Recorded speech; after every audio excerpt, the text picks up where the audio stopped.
In the studio, we've been joined by the newly elected flag bearer of the Revolutionary United Front Party, Abdulai Saccoh, who is here to talk on his plans if voted as President of the Republic of Sierra Leone. Good morning and welcome to the show, Abdulai. Good morning. And congratulations on your election. Well, thank you.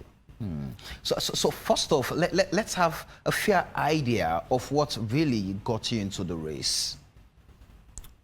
What got me into the race for the flag bearer? Your interest in the presidency. Well, I don't want you to get me wrong. The interest of the presidency is the interest of the party. This party is a very exemplary party in Sierra Leone. What you have to know first and foremost is that this party was floated through an act of parliament in the Republic of Sierra Leone to be transformed into a political party. It is not a movement that is devoid of ideology. This movement has behind it what they call the revolutionary Pan-Africanist ideology, or a socialist democratic ideology, which is quite different from what we are finding in Sierra Leone today.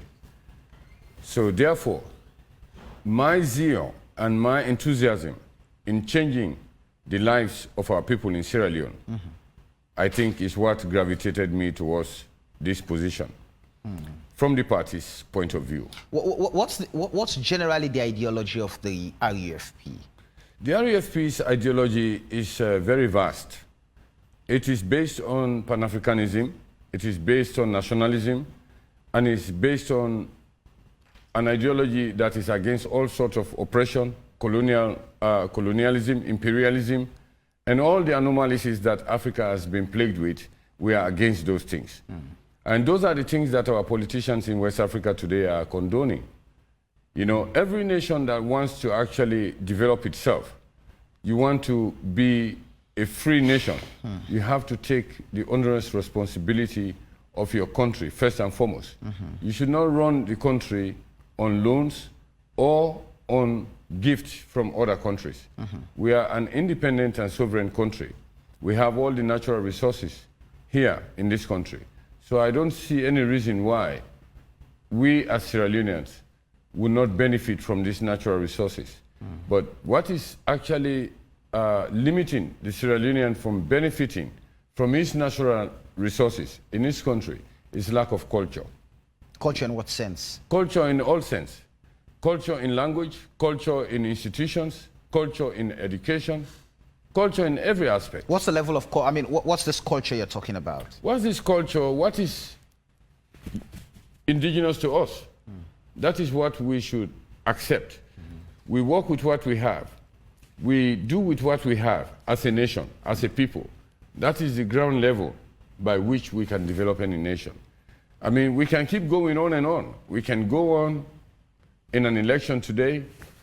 A government will come, they will set up their cabinet ministers, and they will run the country just the same way as they are running it. What will be your approach if you're elected? My approach is to sweep away the rotten system. We have a system here that I don't think the politicians are conscious about this system. The first system we are going to change here is to nationalize our languages. Without our languages, we cannot go on as a nation. We want to translate all disciplines and professions in this country into our indigenous languages.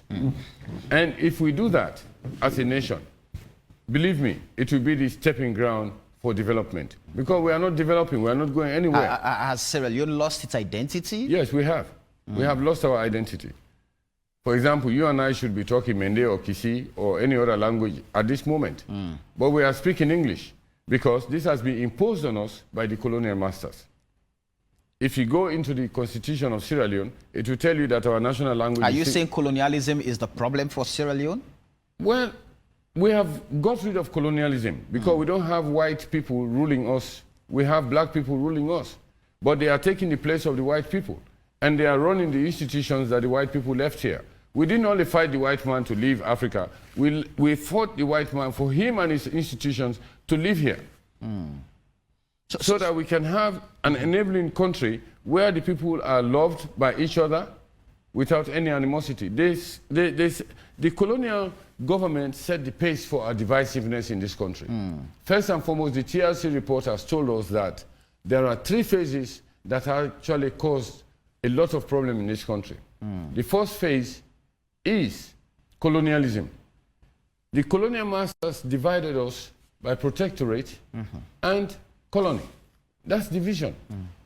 Because if you tell me, Mr. Wise, that you live in a protectorate, you are a lawyer or you're a doctor, you are very vast in the English language, you know the colonial masters, and me, from Pendembu, or from Kailan, or from Putloko, or from Makeni, that didn't go to school, that don't understand English, and don't know the dynamics of how my country is working, trust me, that is a big division. And that division, we want to close that gap. You understand? That's why when we come to government, we are going to make sure the first thing we're going to change is the 1991 Constitution in this country.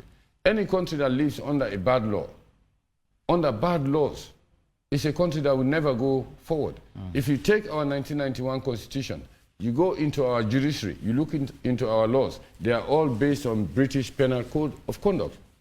You understand? What are the things would you want to bring into the legal system? We are going to Africanize our legal system.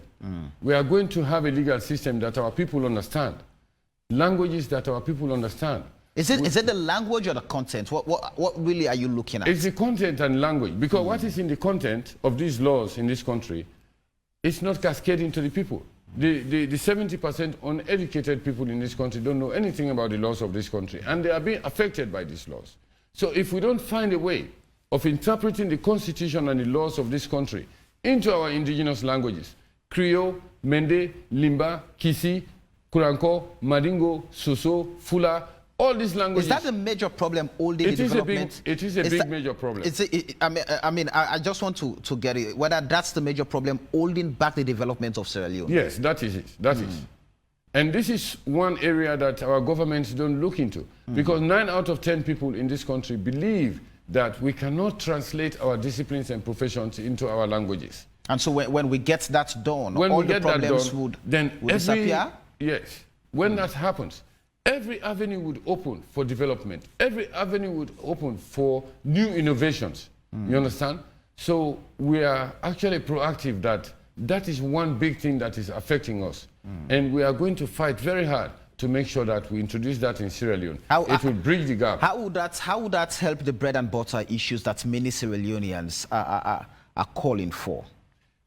There is so much bread and butter in Sierra Leone. Some people will say, oh no, it is not true. But we cannot as a nation depend on imported rice. We cannot. That is what is causing a lot of sickness among the people. And it causes a lot of exploitation of the people. And it also affects the people by making them lazy. You don't want to import rice from China, from anywhere, into this country. You don't want to import anything. We want to be self-sufficient in the first place. We produce our own food, we feed our nation, we export food. This is what we call a sustainable development in a country.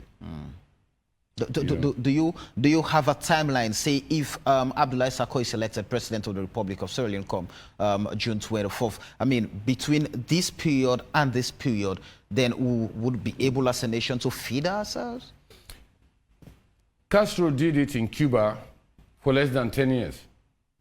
He made sure he educated the entire Cuba nation, because when he came into power, I think in 1959, I'm not sure, when he kicked out Batista from Cuba, he was very, very optimistic that education is the backbone of any society. So he went, educated everybody in Cuba. Men, women, children, old people, young people, everybody had education. It's the same like in Tanzania, when you had Kambarage Nyerere, when he took independence in Tanzania. He sat down and thought that if we leave our indigenous languages behind, our people cannot read and write Swahili, then we are going to be in problem. Because if we are going to drive away the English or the British from our country and leave their language there, it is as if you did not drive them at all. They are still there. And you and I are speaking English today because this is what was imposed on us. We went to primary school, we were taught the alphabet of the English, you understand? And we are taken through, up to today, we can be able to express ourselves into English. So why not? China developed because they adopted their language. Well, looking at forgive me, looking at Sierra Leone, if we entrench our local languages the way you want us to entrench that, would that not divide us further? In the sense that if I speak Fula, I mean, if you want me to speak Fula fully, then I'll be only speaking to my Fula clan, to my community. Same for the Mende, same for the Limba, same for the Soso, the Yalunka, the Timne, the Creole. Would that not, I mean, take us further apart? No, no. Well, what are your plans? Instead of taking us apart, it brings us together. How? Let me tell you how. Because there is something that our languages hold in this country. Every nationality in this country, every ethnicity in this country has the same culture with the other. We are inalienable with each other. We cannot be separated. So, for example, you take the Kisi, for example. The Kisi have a very, very rich culture embedded in their languages. You know, a culture that is humble, a culture that shows humility, a culture that shows a good behavior of children and shows them what they should do and what they should not do. A culture that is caring, a culture that knows that how it is a language or an ethnicity, that is how another ethnicity has its own ethnicity. And this does not bring any disparity among us, but it brings us together because we have the same cultures, the same values, and the same beliefs. So it actually eliminates all the difficulties that we are having today. Because I have not seen in this country where you have all the traditional ethnic tribal authorities meeting to address the problems of this country unanimously. But there are councils of tribal heads and all of that. There are, but they have all been politicized. Even trickling down to the chiefs of this country. They are the ones that are causing a lot of problems in this country. How would you handle that situation if you become the president? We make sure that everyone that comes into authority or is responsible for the people have to do the right thing. You have to do the right thing. If a country has a very good and just leader who is just, who is straight, that country would be very straight. But if you see we are having all these problems today in Sierra Leone, we have President Bio, is our president today, right? But look at what you are seeing around. You see a lot of people sending abusive languages to the president, abusing president's wife, abusing authorities in this country. It is very undemocratic. We don't do that. As a revolutionary party, we have 100% respect for His Excellency Dr. Julius Maada Bio in this country. But that does not limit the fact that we are also aspiring for State House so that we can also come and work for our country. The question I want to ask now is, why do you want to unseat President Julius Maada Bio? Why do I want to unseat him? We do not want to unseat him. We did not put... You're contesting against him. You want him to go out. Well, even if we are contesting against him, we do not have the power to remove him. The people of this country would decide. Come 2023, if they decide President Bio, we are behind him. If they decide for me to be in the seat of President Bio, I will agree. You understand? And I'm sure President Bio also would agree. What are the things would you want to do differently that the president has not done? You think the president has not done right that is good for this country? What would you want to do differently? I'm not going to condemn the president. He has done very great works in this country. He has a track record of a lot of things. Even the junta regime, he thought it fit that, no, this country is not good for military government. Let's give it to the civilian. He gave it to Pakaba, and he went about his business. And he came democratically. He fought for power. He did all he could do, and the people voted him in. So he's our president. You understand? We don't have any problem with that. And his agenda, he's going to take his agenda piecemeal and do what he has to do for this country. That is how we also have the onerous responsibility. When we come into power, we can do what we can do. With that said, why not just join him? Because, I mean, in your estimation, he's someone who is forthright. It's someone who is good as a leader for this country. Why not just join him? Why are you trying to contest against him? We are not averse against His Excellency, but we are a revolutionary party. So an allegiance... We have a different agenda. Our agenda is quite different from so any your allegiance party. is to the ideology of the RUFP. But would there be a form of an alliance or coalition with the SLPP when and if the need arises? Well, that is for the party hierarchy to decide. Even if I'm going to be president of this republic, I would not take anything unilaterally. No decision should be taken unilaterally. You have to take decision with your people. And what your people say and want, that's what you give to the people. You don't say, I'm going to give you bridges if the people don't need bridges. I'm going to give you electricity if they don't need it. What they need, they will tell, they will tell us and we'll do it. Because the armed struggle time, I've gone through a lot of documents which the RUF actually did very, very great work. In the previous elections, the RUFP, according to data from the votes that have been cast over time, even with what the results have said from the National Electoral Commission or the National Electoral Commission of Sierra Leone, the RUFP as a party has not made inroads in terms of gaining the required support for representation, either in parliament or at the local council levels, yet to talk about the presidency. So what is giving you this optimism, giving you this push that this time around you're going to make a difference in the elections? Well, I think it is a popular demand from the people. Because when society demands change, there is no need to change it on old principles. We are not going to do what our governments are doing. We are going to do what the revolution decides for us to do. That's why we have the 3 RC recommendations in this country, which was very, very much instrumental in bringing out the facts as to what happened in this country. So I praise President Kaba for his wisdom in actually pulling so much resources in bringing the root causes of the war in this country inside the TRC recommendations. If only, and only if, President Kaba, President Kuruma, the ex-president, had implemented the TRC recommendations and the Leone Peace Agreement according to how it should be done, President Biya would have less task, less headache in governing this country. If you're invited today by President Biya to be part of his campaign team, would you accept that call? If you're invited by President Biya to be part of his campaign team, would you accept that call? Well, why not? Okay. Allow me to run through a few messages quickly. Benjamin Akimpa might say, you never judge a book by its cover. I feel the RUFP presidential candidate, very eloquent man. It make a lot of sense.